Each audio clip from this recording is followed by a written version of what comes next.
नमस्ते बच्चों। हम पढ़ रही थी हिंदी व्याकरण में शब्द निर्माण प्रक्रिया में समास।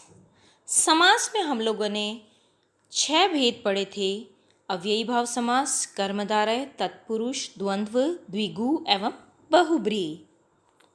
सर्वप्रथम हम लोगों ने पढ़ा अव्ययी भाव समास, जिसमें पूर्व पद अव्यय होता है और उत्तर पद संज्ञा या सर्वनाम होता है। फिर हम लोगों ने पढ़ा तत्पुरुष समास। तत्पुरुष समास में कर्म से लगाकर अधिकरण कारक तक की विभक्तियों का लोप होता है एवं उत्तर पद प्रधान होता है। अब हम पढ़ने जा रहे हैं द्वंद्व समास। द्वंद्व समास में दोनों पद प्रधान होते हैं।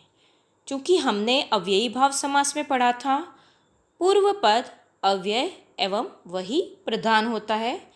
तत्पुरुष समास में हमने पढ़ा था उत्तर पद प्रधान होता है। लेकिन बच्चों, द्वंद्व समास में हम पढ़ रहे हैं दोनों पद अर्थात पूर्व पद एवं उत्तर पद प्रधान होते हैं। दोनों पद प्रायः एक दूसरे के विलोम होते हैं, लेकिन सदैव नहीं।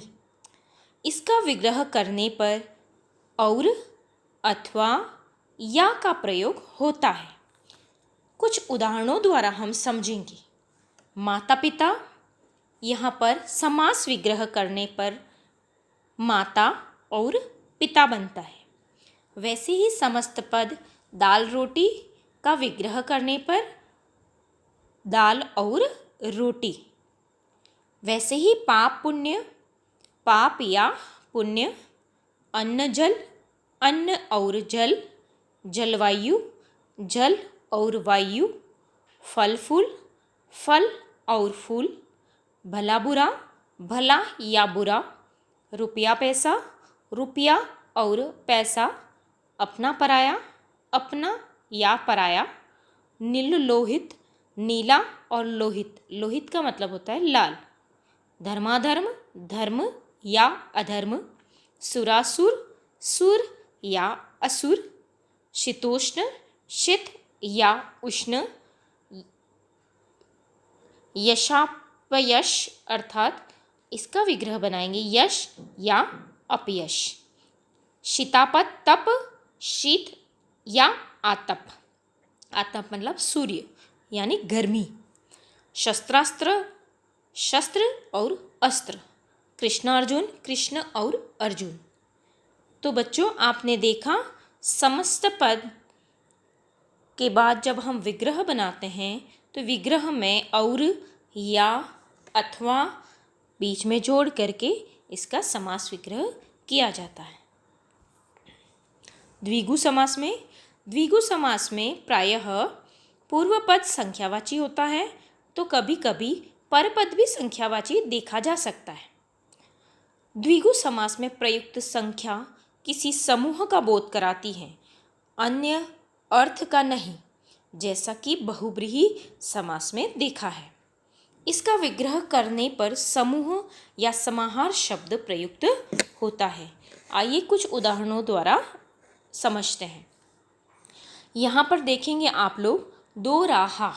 दो मतलब दो संख्या है और राहा यानी राह को कहा गया है। दो राहों का समाहार। जैसे मैंने कहा था, विग्रह करते समय समाहार या समूह जोड़ा जाता है। क्यों? क्योंकि पूर्व पद संख्यावाची होता है, लेकिन आपका उत्तर पद है वह किसी समूह को प्रदर्शित करता है। वैसे ही द्वय पक्ष, दो पक्षों का समूह। संपादक द्वय, दो संपादकों का समूह।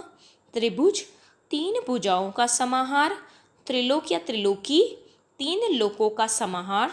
त्रिनेत्र, तीन रत्नों का समूह। संकलन त्रय, तीन का समाहार।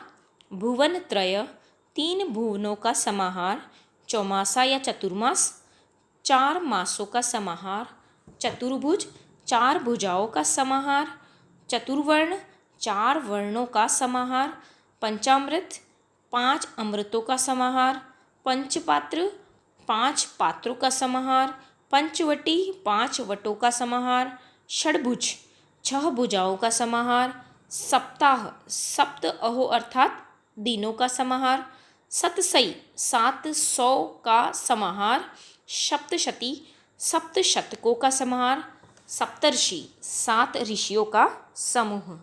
तो इस तरीके से हमने पढ़ा यहाँ पर द्विगु समास में पूर्व पद संख्यावाची है और उत्तर पद किसी समूह को प्रस्तुत करता है और इसके विग्रह करते समय समूह या समाहार जोड़ा जाता है। इस तरीके से हमने पढ़ा द्वंद्व और द्विगु समास। बच्चों, अभ्यास आवश्यक है। जिस तरीके से मैंने बार बार शब्दों को पढ़ा है, आप भी अभ्यास ज़रूर करें। आज की कक्षा के लिए इतना ही। अगली कक्षा में फिर से मिलेंगे। तब तक के लिए स्वस्थ रहें, मस्त रहें।